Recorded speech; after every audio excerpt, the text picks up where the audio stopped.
총 점수랑 문항별 점수 이렇게 한번 말씀해 주시겠어요? 이론 점수는 이번에 안녕하세요. 최동진 평가사입니다. 오랜만에 이제 인사를 드리게 됐습니다. 이번에는 이제 합격자 인터뷰를 위해서 이제 합격생분을 한번 모시게 되었습니다. 먼저 간단하게 자기소개 한번 부탁드리겠습니다. 안녕하세요, 김대영입니다. 저는 이번에 35개 감정평가사 시험에 합격하였고요. 도시공학과 공부를 하면서 전공을 살려서 공부할 수 있는 자격증이 뭐가 있을까 고민을 하다 보니까 공인중개사가 있으면 알게 됐고, 중개사 공부를 하다 보니까 부동산이 너무 매력적인 재화인 거예요. 그래서 감정평가사에 도전을 한번 해보자 해서 최종 합격하게 되었습니다. 이제 합격을 하시면서 그때 딱 합격자 명단을 봤을 때 네, 맞습니다. 기분이 어땠어요? 그때 당시에 저는 이제 출근을 하고 있었는데요. 8시 네. 59분에 딱 애플워치에 음. 이제 그 합격자 문자가 온 거예요. 그래서 그때 횡단보도를 건너는데 네. 살짝 울음이 날 뻔했던 기억이 나고 있습니다. 근데 이제 횡단보도를 건너면서 울면 또 안 되잖아요. 네.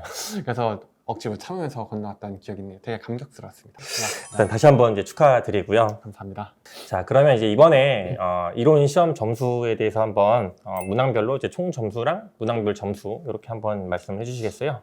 이론 점수는 이번에 53점을 받았고요. 1번은 19.5점, 2번은 17점, 3번은 10점, 4번은 6.5점 이렇게 받았습니다. 2번과 이제 4번이 조금 고득점을 하신 편인데 2번 문제가 사례형 문제였었는데 네, 맞습니다. 그 문제에서 조금 고득점을 받았다고 생각했던 포인트가 혹시 있을까요? 제가 3년차, 4년차 때 이론에서 사례형 문제가 가장 어렵고 복병이었다라는 생각이 많이 들었어요.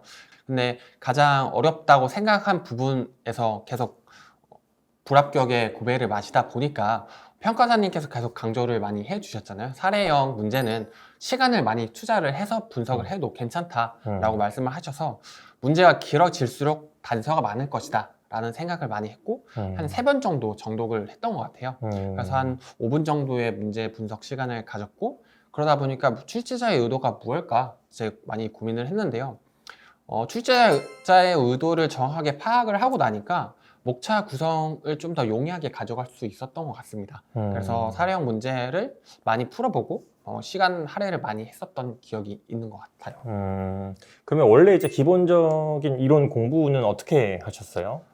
이론 공부는 제가 1회독, 2회독, 3회독 보통 이렇게 나눠서 했는데요. 네. 1회독 같은 경우에는 구조를 먼저 많이 잡고 시작을 했어요. 이제 구조를 잡는다는 게 개념을 먼저 파악을 해야 되는 거죠.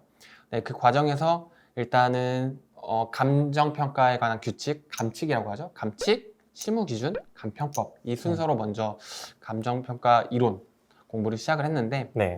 구조를 잡는다는 게 이제 주소라고 많이 말씀을 해주시는데 목차잖아요. 이 목차가 어디 주소에 있는지 그리고 어느 정도 깊이에 있는지 파악을 해야 되니까 저는 색깔을 많이 활용을 했던 것 같습니다. 의 같은 경우에는 뭐 초록색으로 표시를 하고 이제 예시 같은 경우에는 파란색으로 표시를 하고 이런 식으로 1회독을 거치고 나니까 구조와 목차가 잡히기 시작을 했어요. 그래서 상하이 목차도 알게 되었고, 그럼 2회독에서는 무엇을 공부를 했냐면 이제 관련 개념들이 무엇이 있나 엮어서 공부를 하게 되었습니다. 그래서 제가 알고 있는 부분과 모르는 부분들을 많이 구분을 해보고 이걸 좀 더 심도 있게 가져갈지 아니면 빈출이라서 좀 버려야 될지, 아니면은 빈출이기 때문에 중요해서 더 가중치를 두고 공부를 해야 되는지 이런 판단을 했던 것 같고요. 3회차에서는 이제 암기 위주로 공부를 했던 것 같아요. 그래서 소책자도 많이 만들어 보고 서브에도 많이 정리를 하고, 네, 정리를 하는데 그냥 단순히 베끼는 부분이 아니라 이제 빈 종이에 제가 생각했던 목차들을 두 문자에 땄던 개념들을 이제 섞어가면서 이걸 어떻게 가져가야 될까 고민을 많이 했던 것 같습니다. 그런 부분들이 이제 스프레드시트에 활용을 해가지고 이제 해주셨다는 거죠? 네, 맞습니다. 근데 스프레드시트는 이제 제가 기출이나 아니면 GS 스터디에서 나온 논점들을 어떻게 정리해야 될까 고민을 많이 했었는데요. 이제 GS 스터디가 끝나고 강평 시간이 끝나고 나면은 강평 시간에 제가 많이 복습을 많이 했어요. 이제 앞에서 설명을 해주시지만 저도 이제 답안지도 많이 보고, 제가 생생할 때 답안지가 기억이 날 거잖아요. 그래서 답안지가 기억이 나는 그 순간에 무엇이 부족했나, 무엇을 보완해야 될까라는 생각을 많이 하면서 복습을 했고, 이제 집에 오는 지하철에서 오늘 공부했던 거에 쟁점이 뭐였지? 논점이 뭐였지? 이렇게 정리를 하다 보니까 스프레드 시트 활용을 좀 더 유익하게 했던 것 같습니다. 그 자료는 저희가 이제 화면에 좀 띄워드리도록 하겠고요. 그리고 서브를 만드셨다고 했는데 네. 서브를 어떻게 뭐 한글로 만드셨는지 수기로 만드셨는지 만드는데 시간은 얼마나 걸리셨는지 좀 궁금합니다. 한글은 이제 구글 워드를 이용해서 만들었었는데요. 구글 워드를 가장 큰 뭐 A3 사이즈로 해서 두 문단으로 구성을 해서 가져갔는데요. 아까도 말씀드렸다시피 이제 목차들을 많이 구성을 해 가져가고 싶었는데 가장 많이 활용했던 건 아무래도 평가사님의 요약집이었던 것 같습니다. 아, 옛날 요약집. 네, 맞습니다. 거의 그래서 지금은 출판되지 않는 책이긴 한데 그래서 그 부분에서 이제 살을 붙이면서 아까 빈출이 되어서 중요하게 가져가야 되는 부분을 또 많이 체크를 해놓고, 만약에 출제되지 않은 부분 같은 경우에는 이걸 버릴 것인지 아닌지도 되게 판단을 많이 해야 되잖아요. 네. 그래서 버리지 않을 부분 같은 경우에는 또 추가해 놓고 이런 식으로 서브를 정리를 했었습니다. 그러면 이제 아까 2번 문제에서 사례형을 대처를 할 때 이제 수업이 좀 잘 도움이 됐다라고 말씀을 해주셨는데 네. 제 강의 이제 피드백을 받아보면 문제가 어렵다 왜 이렇게까지 하냐 이런 얘기를 많이 듣거든요. 근데 실질적으로 이제 시험에서 어떻게 이제 도움을 받으셨는지 그게 좀 궁금합니다. 일단 2번도 그렇고 사실 아까 4번도 점수가 많이 높다라고 말씀을 해주셨는데 두 문제에서 다 많이 도움이 됐던 것 같아요. 4번 같은 경우를 먼저 말씀을 드리면 4번 이번에 ESG 문제였잖아요. 되게 네. 생소할 수 있는 문제였는데 ESG를 과연 감정평가 어떤 개념이랑 엮을 수 있을까라는 생각을 많이 했었어요. 근데 그거는 이제 평가사님께서 강평 시간에 어떤 문제가 나오든 감정평가 개념과 엮어서 서술을 하면 충분하고 논리적 관점만 있다면 점수를 받을 수 있을 것이다 라고 말씀을 해주셨잖아요. 네네. 그래서 그 부분이 많이 떠올라서 ESG를 E 같은 경우에는 자연적 요건, S는 사회적 요건, G는 행정적 요건 이렇게 적어서 냈거든요. 그걸 아직도 기억하네요. 나는 다 까먹었는데. 그래서 그 부분에서 점수를 되게 많이 받았던 것 같고요. 이번 같은 경우에는 시간 할애를 많이 했다 보니까 제가 어떻게 목차를 가져가야 되지? 라고 생각을 했는데 감칙에서 저는 힌트를 얻을 수 있었거든요. 감칙에서 이제 제 7조 1항 2항을 엮어서 쓰니까 네. 1항 같은 경우에는 이제 물음 1번에서 2항 같은 경우에는 물음 2번에서 이렇게 엮어서 쓸 수 있었더라고요. 그래서 그런 부분을 잘 적용을 하다 보니까 감칙에서 논리를 잘 끌고 가니까 이 수험자가 나름의 출제자의 의도를 잘 파악하지 않았나 이렇게 평이 돼서 높은 점수를 얻을 수 있었던 것 같습니다. 그렇게 되셨군요. 자, 그러면은 제 거 이제 수업을 들으셨을 때 강평 같은 경우도 제가 아직 기억나는 게 항상 그 책상 데스크의 맨 앞자리 거기에 고정돼서 앉으셔서 네. 잘 쳐다보셨었는데 강평을 이제 거의 안 빠지고 다 들은 걸로 알고 있어요. 네. 강평이 이제 어떻게 좀 도움이 되셨는지 좀 궁금합니다. 우선은 가장 생생할 수 있을 때 강평을 듣다 보니까 제가 썼던 답안지와 다른 수험자들의 답안지도 비교를 할 수가 있었고, 이제 가장 좋았던 점은 평가사님께서 배점 분배를 가장 중요시 생각을 하셨잖아요. 네, 근데 그렇죠. 그전에는 배점 분배에 대한 감이 별로 없었어요. 근데 이제 서술어를 기준으로 끊어서 이제 만약에 10점이면 5점, 5점 이렇게 끊어서 5점이면 또 목차 2개, 뭐 10점이면 목차 3개 이렇게 가져갈 수 있는 팁 아닌 팁들을 많이 말씀을 해주셨잖아요. 그런 부분들이 저한테는 굉장히 많이 도움이 됐었고, 또 강평 피드백을 주실 때 평가사님께서는 이제 좀 답안지를 내신 분들 걸 좀 한번 보시고 오늘은 이런 분위기에서 답안지가 많이 나왔다라고 말씀을 해주시면 또 이런 부분은 옳은 방향이고 이런 부분은 좀 지양해야 될 방향인데, 그런 부분에서 제가 나는 이런 부분은 좀 옳게 썼고 이런 부분은 좀 반성해야 되는 부분이구나 라고 생각을 할 수가 있었던 게 가장 큰 도움이 되었었던 것 같습니다. 피드백이 그래도 좀 빨리빨리 이루어진 게 좀 도움이 됐다라는 말씀이신 맞습니다. 거죠. 제 거 수업을 들었었잖아요. 네. 그 들으면서 이 문제는 진짜 욕 나오는 문제 하나만 골라봐요. 옛날에 그 건축물 문제에서 제가 기억이 맞는지 모르겠는데 이제 이 건축물의 안 좋은 감가 요인 문제였는데 되게 자연적 요인이었나 아마 그랬던 것 같아요. 근데 이제 그 답안지에 쓰셨던 그 안 좋은 유해 물질 중에 뭐가 있었는데 네. 이것까지 써야 되나 약간 이런 생각이 많이 들었던 문제가 있어요. 그래서 그쵸, 그쵸. 평가자님께서는 항상 말씀으로는 이거는 아니어도 된다 라고 말씀을 해주셨지만 이거 너무 빡센데? 너무 이것까지 들어가면은 화학 공부 아닌가라는 생각이 들었던 문제가 한 문제가 기억이 나네요. 네, 뭔지 알 것 같습니다. 선생님과 추억이나 기억에 남는 에피소드.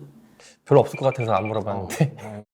한번 그러면 그런 적이 있었어요. 이제 제가 불합격의 고배를 마시고 이제 이론 단가 수업을 듣기로 했는데 평가사님께 이제 그래서 어떻게 하면 되냐 이렇게 시스템이 어떻게 가는지 모르겠다 이렇게 여쭤봤었던 기억이 있죠. 근데 그 여쭤보면서 카톡으로 여쭤보면서 제가 평가사님께서 저를 기억하시면 참 좋겠는데 한편으로는 또 기억하시면 왜 떨어졌구나 라고 안타까워하실까봐 또 기억 안 하셨으면 좋겠고 약간 그런 양가 감정이 있었던 것 같습니다. 답안을 내셨던 분들은 제가 거의 다 기억을 해요. 저는 이제 답안지를 내는 수험생들 뭐 글씨체나 이런 걸 다 제가 직접 첨삭을 하기 때문에 거의 다 알고 있어서 김대현 평가사님 같은 경우는 기본에 좀 더 충실했으면 훨씬 더 좋은 점수를 받을 거다. 그런 얘기를 많이 들었던 합격생이었습니다. 그리고 그 불합격 카톡을 보내기 전에 아마 제가 한 2, 3주에 한 번씩은 평가사님 거 최하답이 계속 나왔었던 때라서 되게 많이 기대를 하셨을 것 같기도 하고 그래서 좀 그런 생각이 들었네요. 네, 기대했죠. 그래도 어쨌든 합격을 했으니까. 네, 그럼요. 어떻게든 네. 뭐라도 설명하면 된다고 합격을 했습니다. 네, 고생했습니다. 감사합니다. 네. 자, 그럼 이제 시험장에서 문제를 이제 푸셨을 때 실제 전략에 대한 얘기도 제가 강조를 많이 했었는데 이번에 전체 문제 100점 4문제 중에서 문제풀이 순서에 대해서만 간단하게 얘기를 해주시고 시험장에서 대처를 어떻게 전략을 짰는지 요거를 한번 얘기를 해주시겠어요? 우선은 문제풀이 순서에 앞서서 이제 파본 검사 시간 있잖아요. 네. 그래서 파본 검사 시간에 문제를 이렇게 쓱 한번 보는 거죠.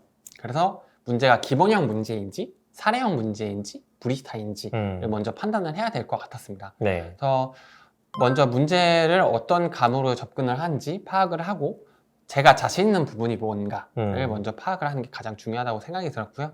올해 같은 경우에는 사실 올해뿐만 아니라 저는 평가사님께서 항상 4번은 빨리빨리 처리가 할 수 있으니까 4번 먼저 목차를 구성을 하는 게 좋다라고 네. 말씀을 해주셨잖아요.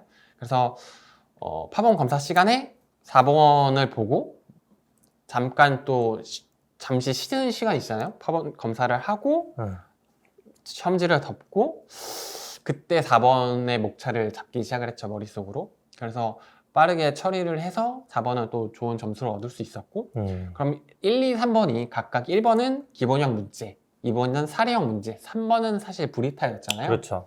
근데 3번은 정말 자신이 없는 영역이었고 2번은 사례형인데 그래도 평가자님의 조언을 많이 받았으니까 또 자신 있게 달려들 수 있을 것 같았고 1번은 양이 많은데 기본형 문제잖아요. 그래서 기본형이다 보니까 쓸말이 또 많을 것 같고 그래서 4번부터 먼저 풀고 1번 풀고 그 다음에 2, 3번을 사실 고민을 하긴 했었거든요. 근데 사례형 문제는 또 시간을 많이 할애해서 분석을 해야 되다 보니까 2번을 먼저 푸는 게 맞지 않나? 3번은 브리타니까 내가 쓸 말이 그렇게 많지 않을 것 같은데? 라는 생각이 들어서 3번을 가장 후순위로 밀고 4, 1, 2, 3 이렇게 문제를 풀었던 것 같습니다.